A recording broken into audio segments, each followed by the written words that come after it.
snakes don't sit in shame. I am Carl. I am a alcoholic, and my sobriety is August 22nd, 2014. I'm Lindsey. I'm an alcoholic. My sobriety date is September 6th, 2015. And this is SoberPod. SoberPod.com. Yeah, SoberPod, keep it authentic, no facades. If it's real, then you know it's ours. Welcome. SoberPod is a podcast dedicated to the idea that one addict or alcoholic helping another is crucial to building a life in recovery. Lindsey, thank you for helping me. And then join us this season as we read from our book, 366 Effing Days Sober, as well as Lindsey's book, The Spirit Vigilante, or just Spirit Vigilante. But you can get our books by going to SoberPod.com or theSpiritVigilante.com.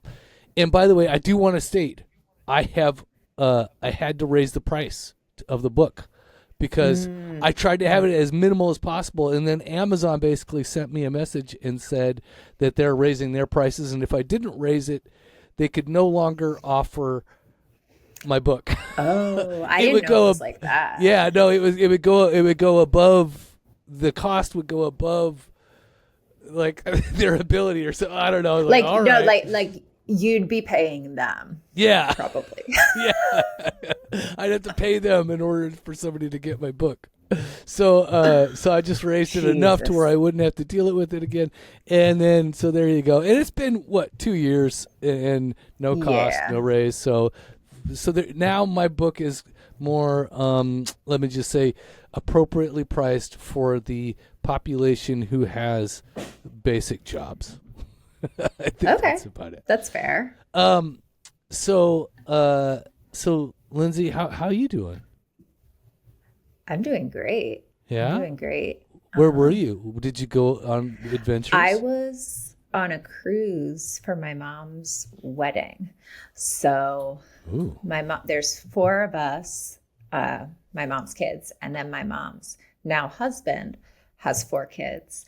And most people had their significant others with them too. Mm-hmm. So it was just a lot of, in a good way, like 16, 17 of us. And it was really fun. Yeah. I don't know if I'd like that idea. I think that would be a lot of people to deal with for me. It's a lot. The only time we were all together was our assigned dinner time, though. Oh, I see. Yeah. And I had my own room because I didn't bring anybody. So I was like alone most of the time. That's good. Yeah, it was nice. That's what's like inspired me to write an essay about it. There's an essay called Shipping Out by David Foster Wallace that was written in 1996 about his experience on a cruise line. You got to read it, dude. There's a page in my book on David Foster Wallace. Really? Yeah, on his whole This Is Water stuff. Yeah.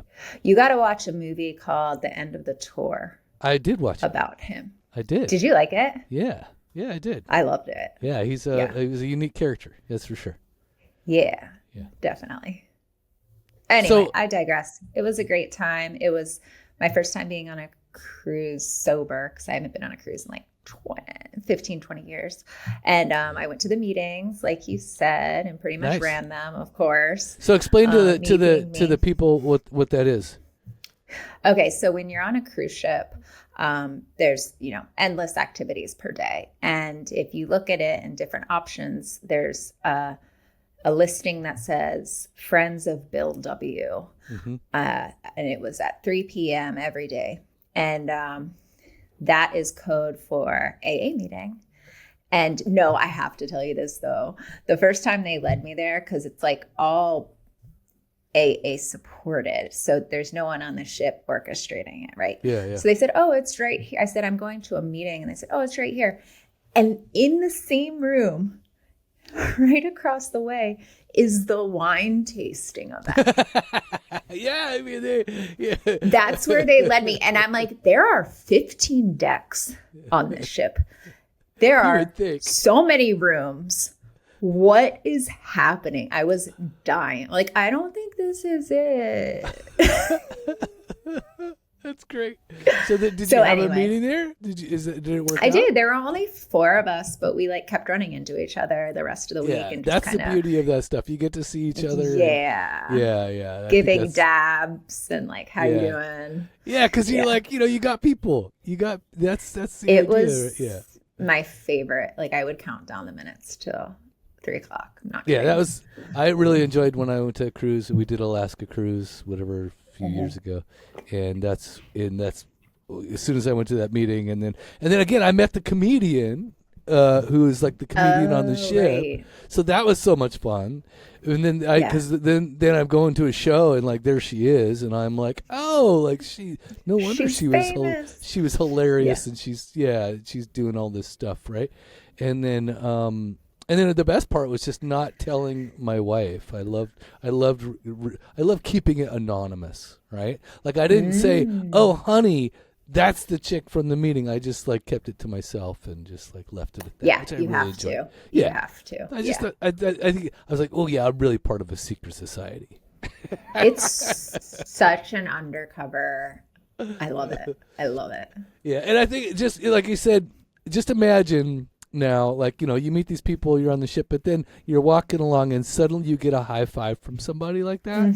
Like that's really uplifting stuff. That like you just kind of like you're like, oh, I'm connected in a whole different way, and you do feel connected after that. That even after that first meeting, and then you meet again at the next 3 p.m. and whatever, and it's beautiful stuff. I mean, people don't go. It feels every day, like of you're course, but- just you're like winking at each other, like, oh, Yeah. look at this circus surrounding us, but we're the eye of the hurricane. Yeah, we are steady, right? Like we're doing it. Yeah, I get it. So, So it was amazing. So- yeah.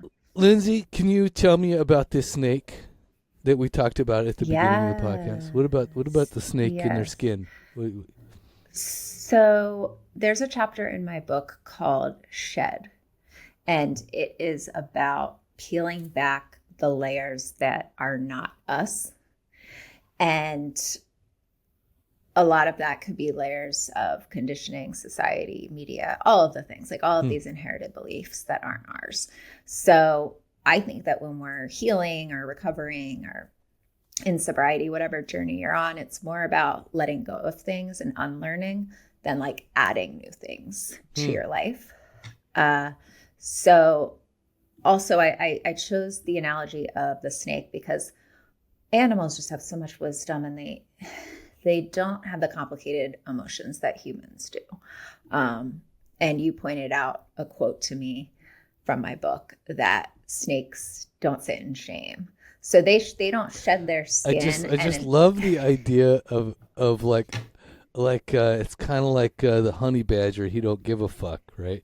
It's kind of like like the snake. He just like I just love the idea of just like the snake being like, fuck all. Like I don't sit in shame. I'm not, I don't care. You know what I mean? Yeah. Yeah. So I love it. And Go ahead. yeah. So it's like first you're becoming aware of these layers, then you're accepting them, and then you're changing them. So this little passage I'll read says, unconditional acceptance is the bedrock to discovering our most authentic nature. You do not need to hate the skin you are currently in. These layers have been working hard to protect you. All of them have served a critical purpose in your survival. Of course, I am shameful about my drinking, the awful decisions I made during my lost years, and the people I hurt, but I also accept that alcohol made my life more bearable at a time when I felt hopeless to the point of contemplating suicide. It got me through difficult days, months, and years.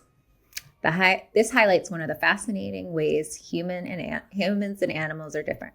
Snakes don't sit in shame, dwelling on how they attracted certain parasites or why a layer of skin no longer fits. It is counterproductive and further delays growth. You will be fighting yourself and fighting nature. This cycle of self-loathing will cause you to unnecessarily dwell on the negative. I'll stop there. I think it took me years in early recovery before I was able to even understand what you just said. Right? Oh, like I don't know if I understand it still. Yeah. I mean, well, to live differently, I think, is the other thing, right? Sure. It's like to even begin to live differently. I was still very much trapped in old pattern of thinking, old ways of being, still trying a glass case of emotion. Yeah, a glass case of emotion. Help me. Yeah, Milk was a bad choice. Yeah, I definitely felt like I didn't get it, like I didn't know how to do it. That's really all there is to it. Yeah. I was definitely I was not the person who would understand what you just read, that's for sure. Well, I didn't even know there were layers that weren't me. Well, I think you actually, like in the very beginning when you're writing about, it's almost like, and I hate that people say it because I really don't feel it, like, oh, I'm grateful I'm an alcoholic, right?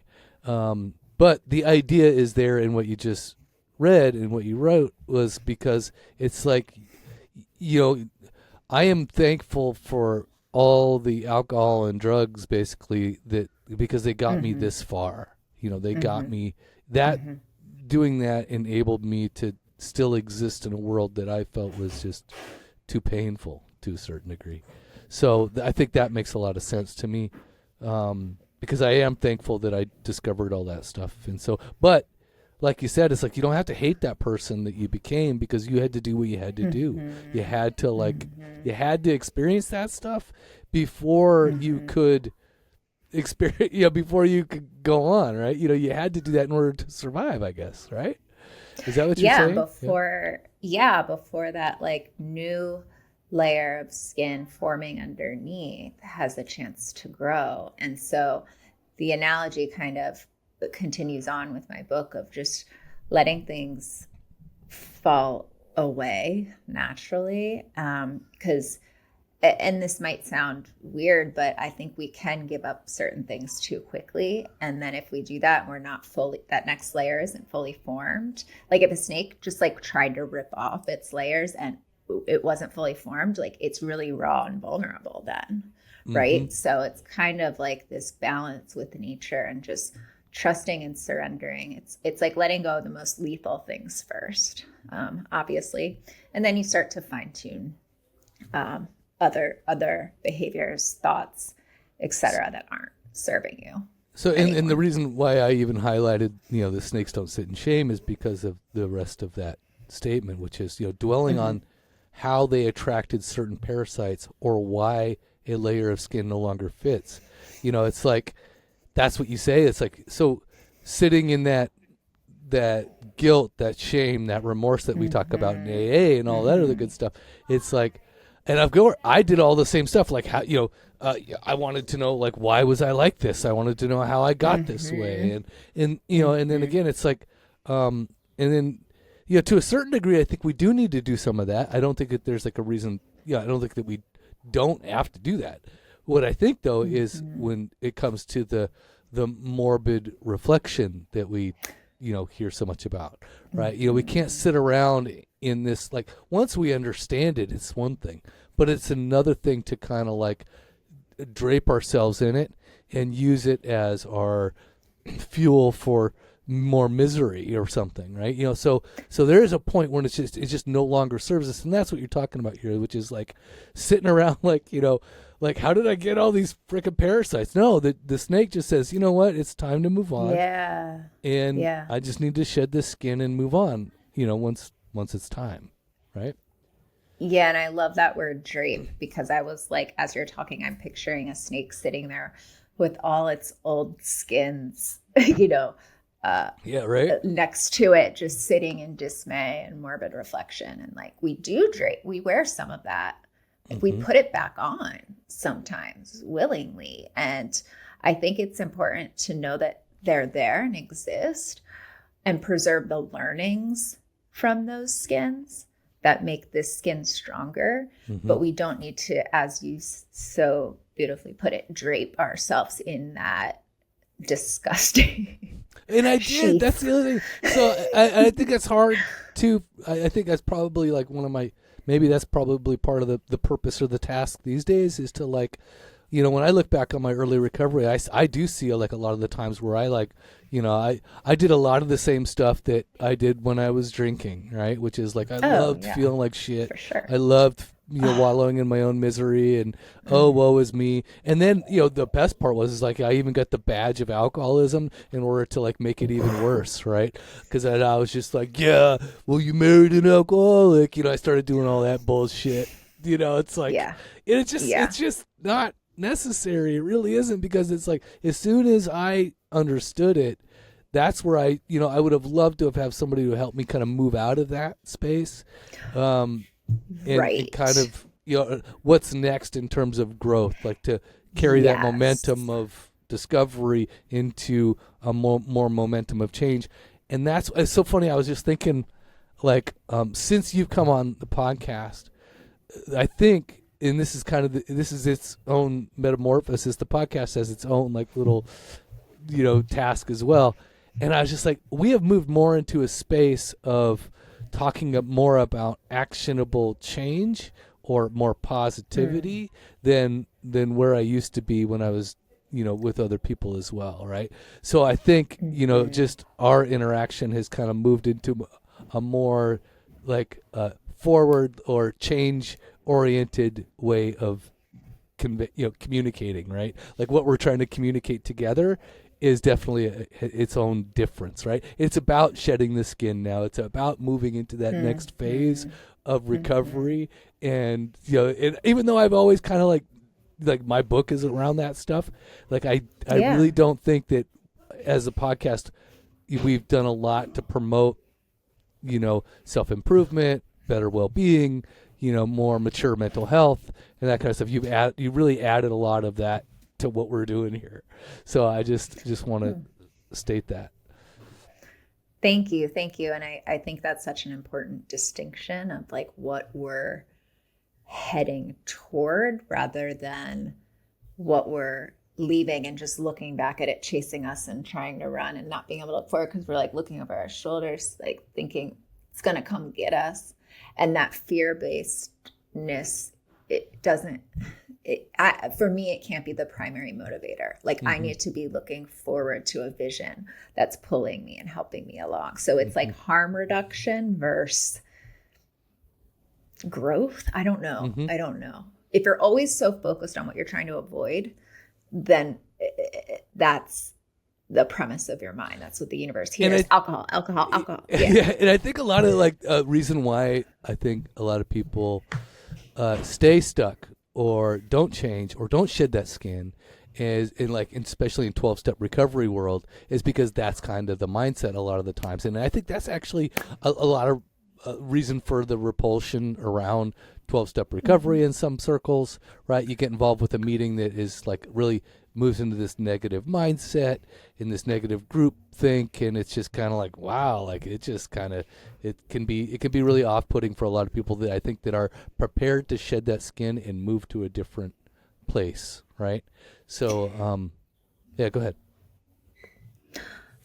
I was just going to say, and there's certain practices and certain schools of thought that I, identify with that would probably say most of AA is not helping us. And I kind of have to pick, like, even just the simple, I'm Lindsey, I'm an alcoholic, saying that over and over is sustaining it. So like neuro-linguistic programming, you don't say what you are that's bad. You're like, I am. So I try to put things in the I don't say, a lot of people say I'm a grateful recovering alcoholic. But I also like to remind myself that I'm an alcoholic. So it's like, I love 12-step. I'll always be involved in it. I think, though, you do have to be cautious of mindset and other techniques and other ways that support you. I think that there's a lot of the stuff that's not in the book around that has kind of moved into AA culture that kind of compensates what you're talking about, that isn't written, and it isn't part of the written phases of AA. So I think a lot of people thrive beyond AA because of AA, right? And so, but there's this culture of like always going back in to help people come out or move on, and that's why I've always tried to promote more than anything, like as it relates to like 12-step and AA and all this other stuff. It's a reminder that is not the destination. That is not where as an alcoholic, you go and that's where you stay. That's just it. AA is a launching point. It is not. I was just gonna say that. Yeah. Yeah, it's not the end of the road. So consider that very much. So, which I'm going to read from my book. Yeah, please. So, which it's just again, what we've been trying to do is really like coincide with our books, which they do coincide very well. Which is like, so there's the topic of basically like what would be the topic around this, like finding your true self, or what would be the topic? Yeah, I mean, true, like inner truth, or I always go back to Charles Bukowski. Do you remember who you were before the world told you who you should be? Yeah. So that kind of thing. Yeah. And wearing masks and about becoming and just kind of that kind of stuff. Yeah. So from 366 effing days sober book for we're gonna pick June 8th because it was midweek and we're just recording on a different day. So here it is. The mass of men lead lives of quiet desperation. That's from Henry David Thoreau, which again, I'm quoting Thoreau, you quote Thoreau. I quote Emerson. Oh, that's right. You quoted Emerson, right? So, yeah. Okay. So I use that quote because it reminds me of, this is really like when we talk about my early recovery, this is really my early recovery right here. Like this encapsulates what I'm about to read, really encapsulates like a lot of what I didn't understand about myself for like maybe the first 2 or 3 years in recovery. No alcohol, no like way to escape it, and all I'm stuck in is people pleasing and just trying to make everything nice and agreeable and amenable. I didn't want to piss anybody off. I just wanted to be a good little boy. And I really was trying, boy, was I trying. So, but let me just say, when I picked that quote, that's my quiet life of desperation, right? Because I'm just shutting up. I'm just going along to get along. I don't want to cause too many ripples or waves. So here it is. So some of us just need permission to be ourselves. We need to know that it's okay to show our true selves. Some of us will live all of our lives wearing someone else's skin while we hide from showing who we really are. Also known as a quiet desperation, this act of hiding behind a mask and pretending in every area of our lives is painful. While we numb out and ingest anything to make us feel better, or not at all, we only cause more harm in that process. This only encourages us to hide more and suffer longer. It's a compounding, cyclical, and silent desperation. For those needing permission to break down, give up, give in, surrender, let go, and just hurt out loud, consider this reading today your official permission. Reflections. In what areas of your life do you look for permission? For what do you need permission from others to do, even though you really don't need anyone's permission? Daily challenge. If you need to cry, cry. You have permission. So, Lindsey, before your recovery, how do you think you operated along those lines? Did you look for permission to operate in the world, or were you just defiant? As you were talking about your first year of sobriety and like just wanting to please everyone, I had that too. But then I also had this part of me that was like, I don't care what anyone else thinks. Right. So there was this dichotomy of that. But is it real though? Is that real? No. Or, No, and that's kind of what I was like before getting sober. But I had that front, like that armor, protecting me. But yeah, did I need permission? I mean, I always did what was expected of me. And then as things like spun out of control, I would just say, I do whatever I want, whenever I want. I don't care. I'm just damaged beyond repair. Like that was my excuse. If I hurt somebody, like I'm just obviously really messed up. So sorry, I'm not sorry. So sorry, not sorry. Yeah. So yeah, I definitely, I think I was trying to please people, but under the cloak of this, I don't care what you think. But yet deep down, I needed like, oh God, approval, validation, and permission so much. Yeah. How about you?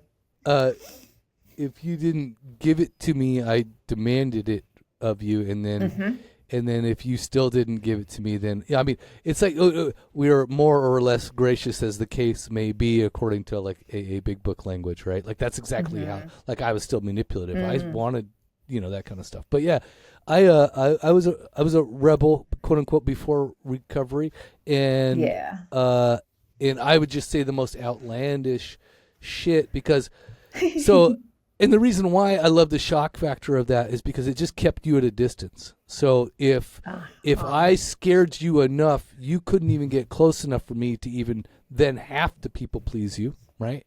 But then if you stepped into my world, I would people please you, and if you understood how I worked, you would continue to reject me and deny me in order to then get me to want to people please you even more, right? So it's like that codependency. Like as soon as I get sucked in, then I become a victim of my desire to people please you. So yeah, and a lot of the times. So then when I took away alcohol and I took away that abruptness or that complete rebel, I really didn't know how to operate because then everything became more people pleasing for me in those first few years of recovery. Like I wanted to put on the mask. I wanted to continue. Like I wanted all of the protection that alcohol and drugs gave me, but I didn't want to do alcohol and drugs anymore. And so I didn't know how to get that, and I wanted to put that mask on. I just couldn't. So it actually caused me to retreat from a lot of people and to clam up and then it was hard. Having emotions was hard. I don't know. I don't care what you say.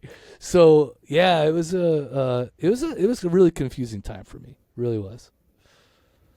Do you think there was any value in that early stage of compliance and people pleasing, just in a way of kind of retraining your brain of how to operate in the world?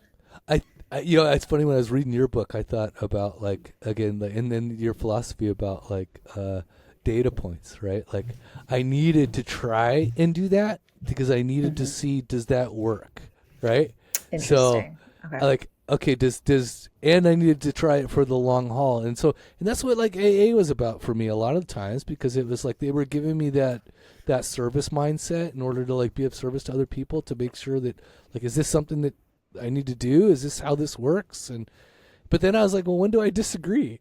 I remember exactly. And then so this permission line that I wrote about it really comes from I'm in AA, and there's a dude I don't like. I think I talked about this with you actually before, and then I'm calling my sponsor and I'm saying I don't like this motherfucker. He's a dick and da da da. And he's like, well, why do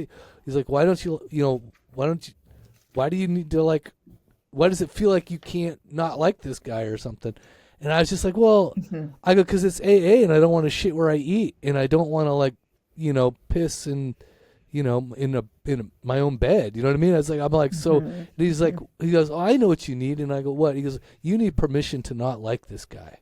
Right. And he was like, tell you what, Carl, I give you permission to not like this guy. And I was just like, okay. It was this really weird moment. Why I needed permission. Yeah. And it's kind of the truth.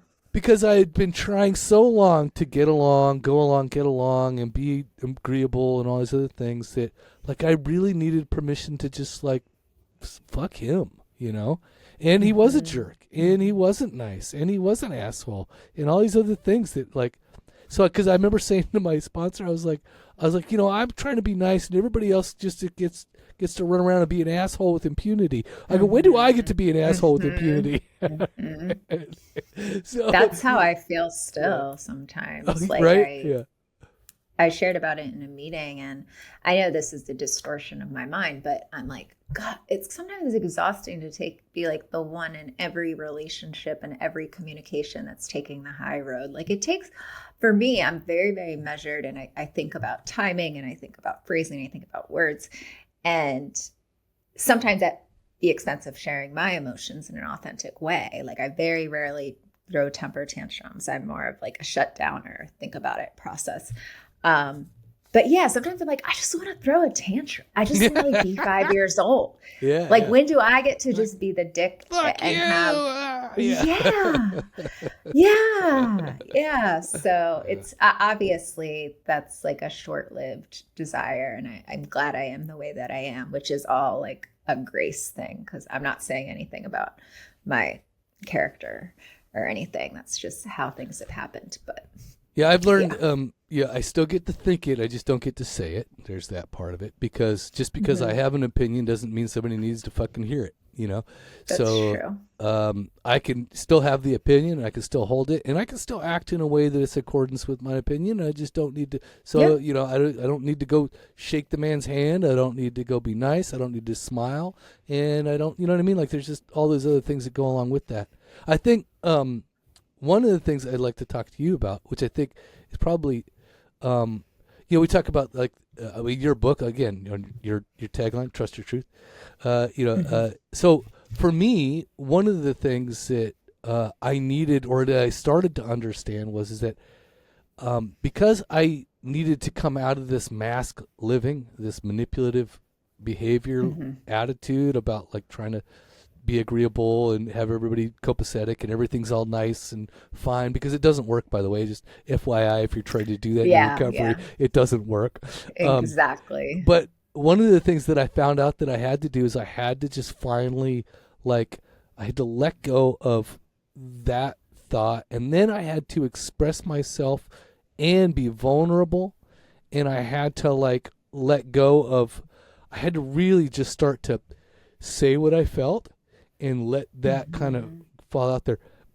You know, what do they say in Al-Anon? Like, say what you mean what you say, but don't say it mean, right? You know, that kind of stuff. Maybe they say that in AA too a lot.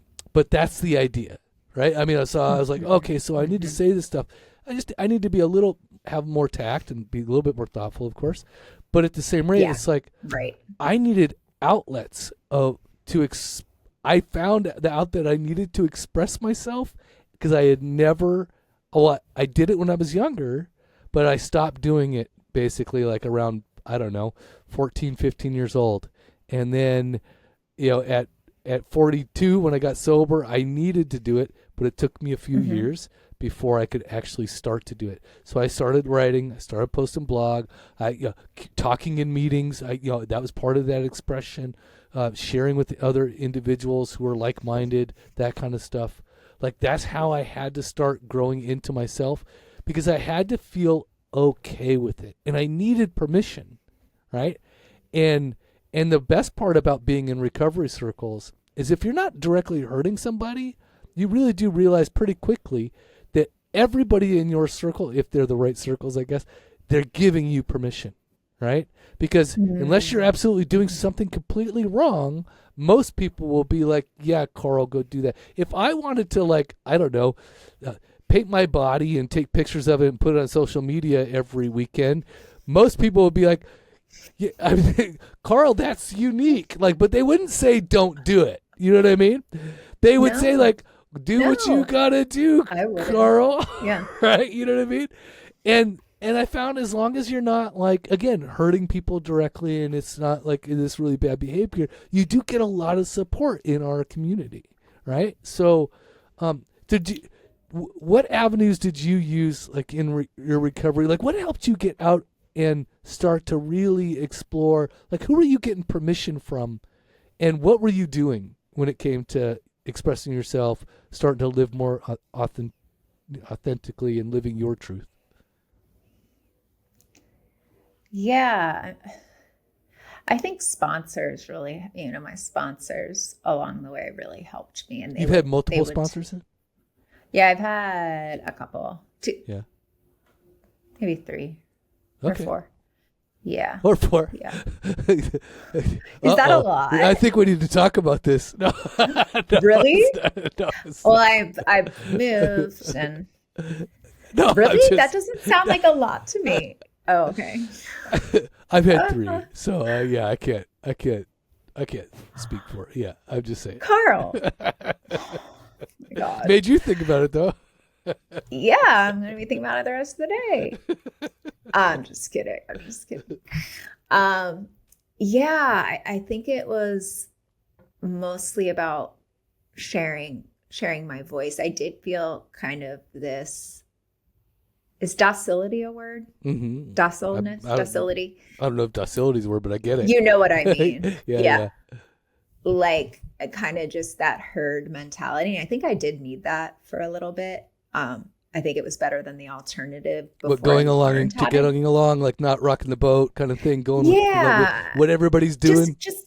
Just like, I think that was less harmful at the time than like expressing myself and not knowing how.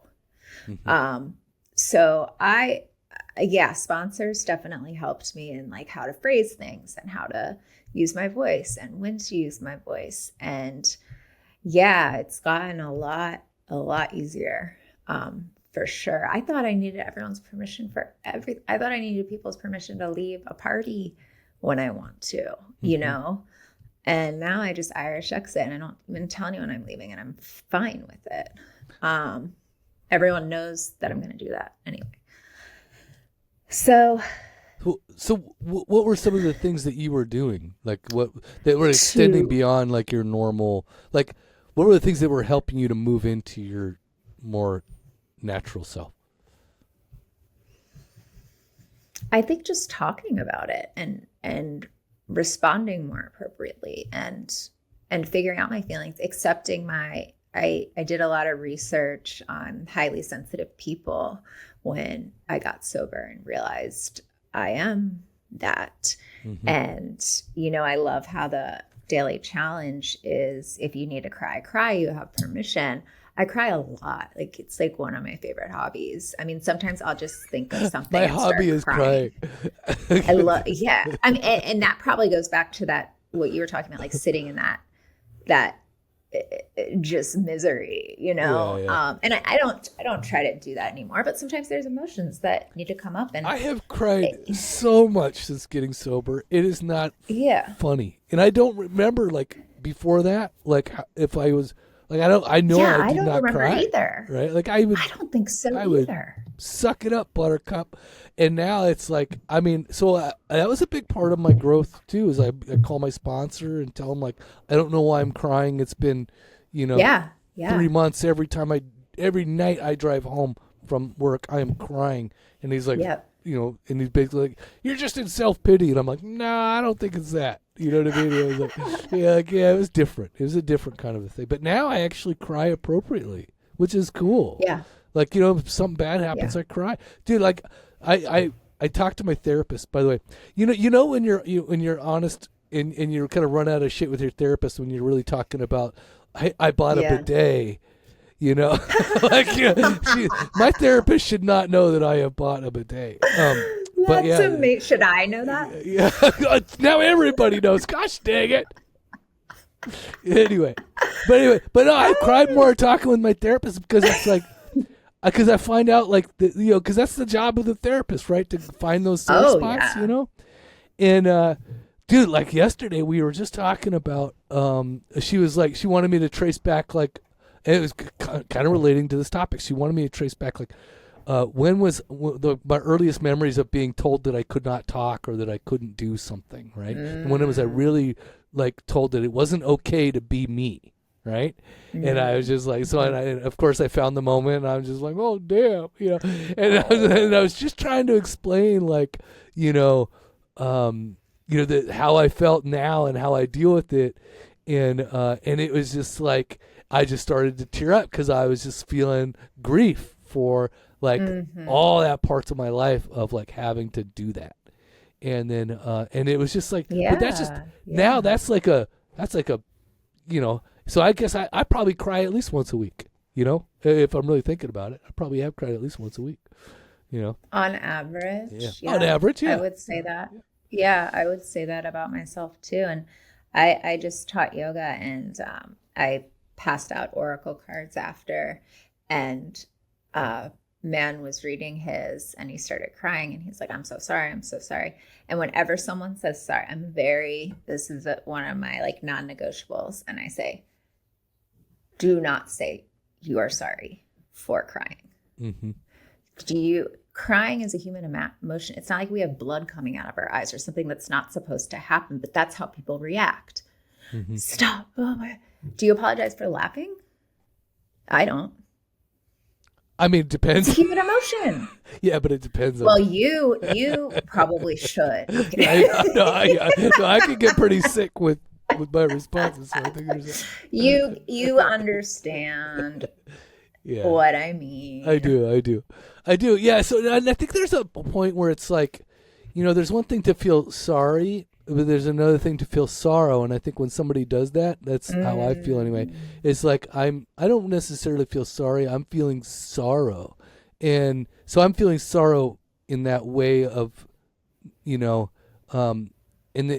if I was to say that, that's kind of what I would mean, right? It's like, no, it's not that I'm sorry. I'm just sorrowful, right? And I think most people mean it like I apologize.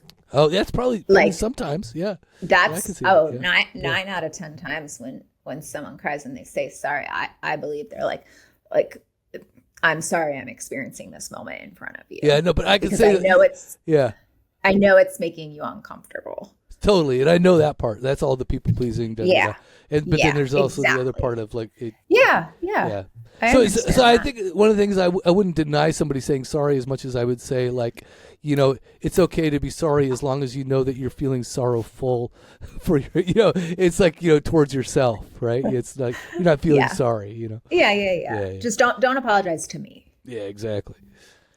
So I guess where do you still look for areas in your life that you need permission? Where do you still look for that? I look for permission with my partner after sharing a really vulnerable feeling or emotion. And I say the feeling, I use my voice. I've gotten better at that. Pretty much like 99%, full raw emotion, what I'm feeling. And then I'm like, you understand that, right? Like that's a valid thought to have. Most people would have that feeling in this moment, right? Like I need the reassurance that he accepts that I'm having that emotion. Or anyone I'm talking to. Exactly. Or anyone I'm talking to. So that's where it comes up for me today. Like, is it okay that I'm feeling this? Is this valid, or have I completely lost my mind? So how about you? Oh, when it comes to my wife and family, completely still codependent. So I'm still looking for permission as it relates to them. And, it's funny. I was again talking about therapy. Yesterday. It was like, that's what I opened up with. It was like, I feel guilty for trying to distance myself from my wife who was being a bitch. Right. I mean, she was literally she doesn't really know. She was just being cantankerous on a Saturday, and she's just in a bad mood, right? She's in a bad mood, and I'm like, so I actually just separated. I didn't say anything. We were in the car, so I was just like, I'm like, I didn't say anything, and I was like, and then so the therapist was like, well, that's great. You didn't say anything. Nothing happened. Great, wonderful. And then I go, yeah, but it's what I felt when I did that, which is I felt guilty because I separated, right? So I want even permission to not engage. You know what I mean? That's really weird behavior too, right? So I like that. Yeah. I have that too. Like, I'm going to go process my feelings. You understand why I'm doing that, right? Because that's my go-to. Like, I'm not saying it's right or wrong. It's probably just as bad as throwing a tantrum, but I'm like, I need a few days. But I also feel guilty about doing it, right? So that's what I'm saying. Part. Yeah. So I want them to be like, take your time. Yeah. You should take 3 days. You are so responsible with your emotions. Don't worry about how I'm feeling, kind of thing. But I always tell people, okay. Right. I always tell people, like, trust me, this processing is better than the alternative. I don't want to shoot from the hip. That's because when I do, that's when. And so, I would go off, or because if I'm not, because I'm feeling, irritable from that thing, and that's why I'm trying to disconnect. But then I feel guilty for having disconnected. It's a whole, man, we're complicated little creatures, I know. We're very cut from the same cloth. Yeah. So, what would you tell the newcomer or the person who's just in like, whatever, their first couple years, and then they're really still, maybe they're still like I was, in this pattern of quiet desperation. Like, what would you tell these young recovery folks? Like, and then, and of course, like, what can they do? And then what would you, what permission can you give them, I guess, is the question. God, that's tough. It's a tough one because it's not necessarily like a highly actionable answer. Murder. I I give you permission for murder. Homicidal ideation. Yes.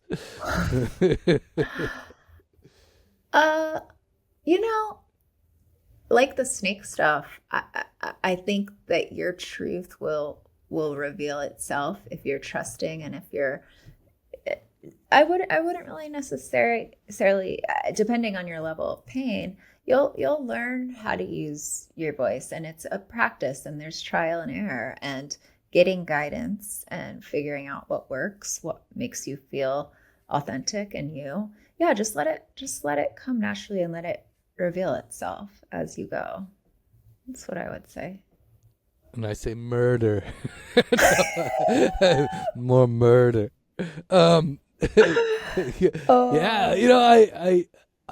I wish I didn't have that 2 to 3 year window to a certain degree. But yeah, you're right. Like, I needed to do it. I needed to like have that experience of the people pleasing. Yeah, and I think a lot of people need to do that stuff. So, yeah, you're right. So make the mistakes. Go ahead and make the mistakes. Because that's that's what I was doing. Be easy on yourself. Yeah, but when it comes down to being in recovery, quote unquote, like if you're 12-stepping and you're trying to fit in with groups and do all this, just find your people within the people. That's the best thing. One of the things that like I really loved in the big book is that I think it's after a vision for you or whatever, it says he will show you, talking about God will show you how to build the fellowship you crave, right? Oh, and I really liked it because I was like, because I didn't like anybody in AA. And I really couldn't stand anybody in there. And that's amazing. I couldn't do it. I just couldn't do it. And so I held on to that statement. And that's why I got so into the book and did all that stuff, because I was like, okay, clearly these people are very fallible, but this book has been lasting for more than 80 years and it's really helped a lot of people. So I'm like, okay, so let me dig into the book portions of it. And the book even has its own fallible issues, but I got the idea, right? And that's one of the things that really helped me, is I held on to the words in the book versus like the toothless, smelly dude in the corner, right? Like I was like, okay, I'm gonna take this for what it is. And then so I looked at it this way. I was like, if I can't find my people here, I'm going to have to stay here until the people come, right? Until the people that I could jive with. You attract. Right? Yeah. And so I just really looked at it as like, I need this expression. I need these people. I need to have this needs of, like you were talking about, like really sensitive people. As weird as it may seem, we are really highly offended by people, but what is it that we need the most is people, right? Like, so it's this really weird dichotomy, right?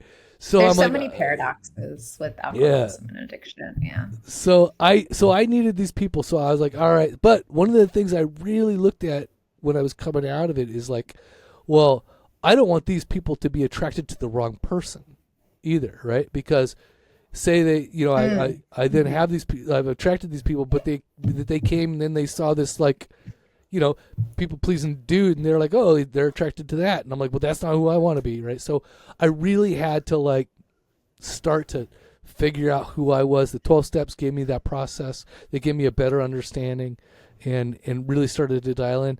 And then I just had to start being vulnerable, just like me too. I just had to like tell people like Just you know, had to do it.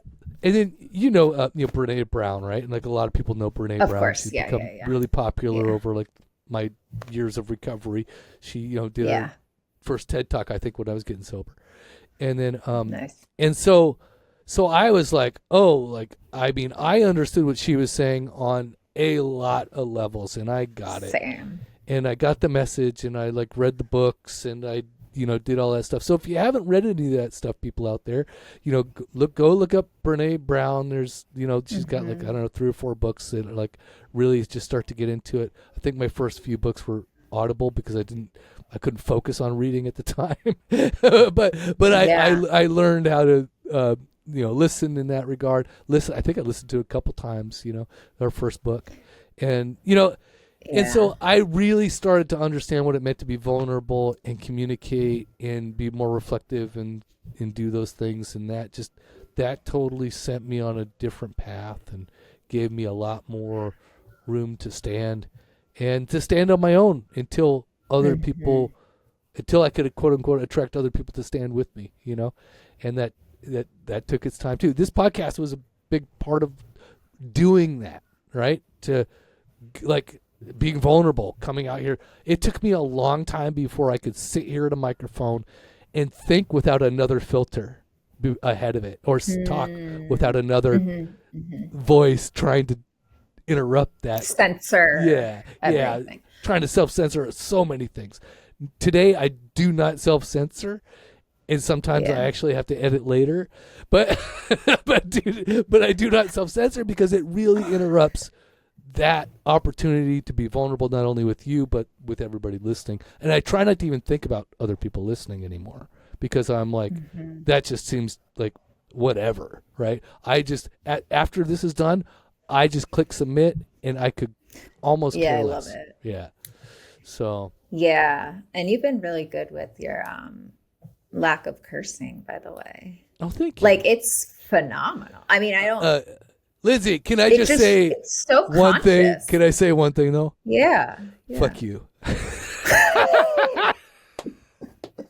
Thank you very much. Thanks for the setup. I deserve that. Yeah, you deserve deserve that. A few of those. You have like 10 more for 2020. No, I dropped. I don't know, probably like maybe 10 curse words in this whole. Yeah, but not episode 145. Not kidding. 145 data points. in 60 minutes. I'll do the data points again.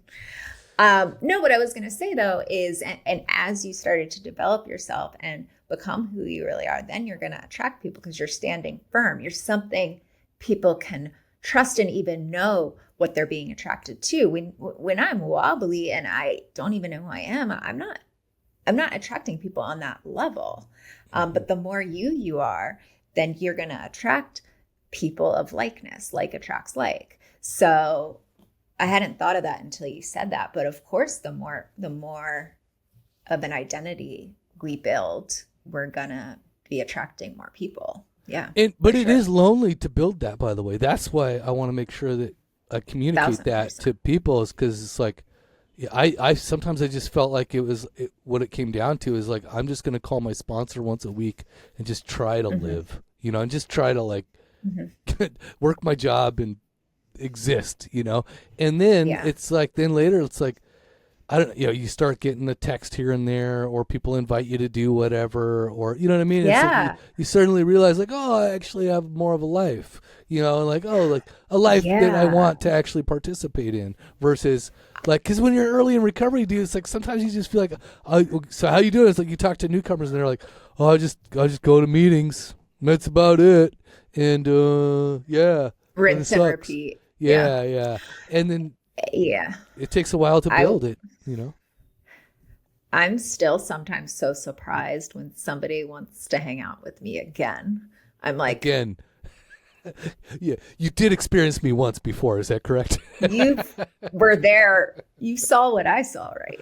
Well, because sometimes I'll open up a lot, and then those end up being, of course, the people that I'm the closest to. But I'm like, oh, I definitely scared them.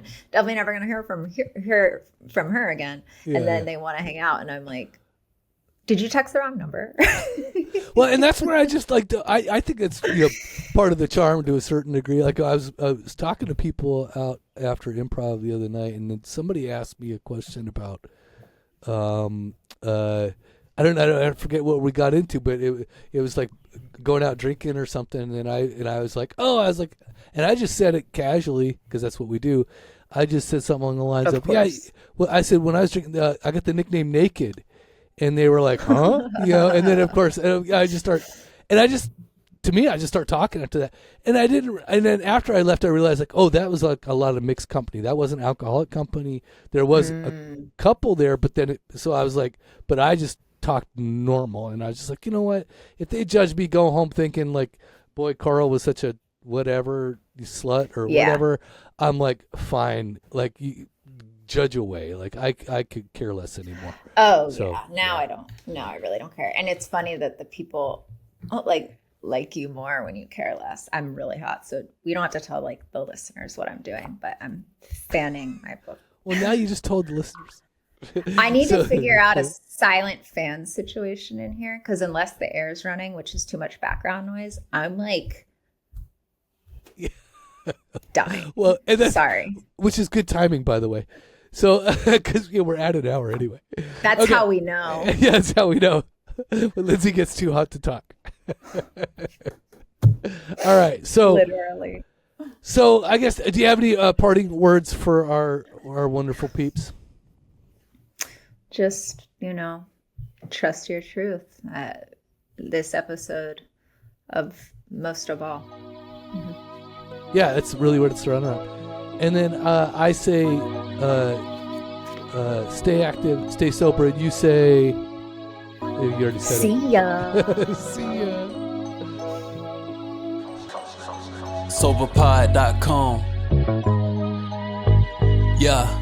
It was a sight to see them. Breakfast with Sprite and Seagrams. Wrestling with my vices, exercising my demons. My blessings were blocked, so I never got the message. I'm stressing, I'm only 12 steps from an exit. Regret it, because my imperfections were perfected. I ain't run from it, I accept it and rep it. It's a badge to me, good stories come from a tragedy. And when you survive, the glory will come in Act 3. The wait's over, 366 days sober. Morning affirmations that can start the day for you. Use my favorite bookmark for a placeholder. Finish when the day's over. Okay. Yeah, SoberPod, keep it authentic, no facades. If it's real, then you know it's ours. Welcome.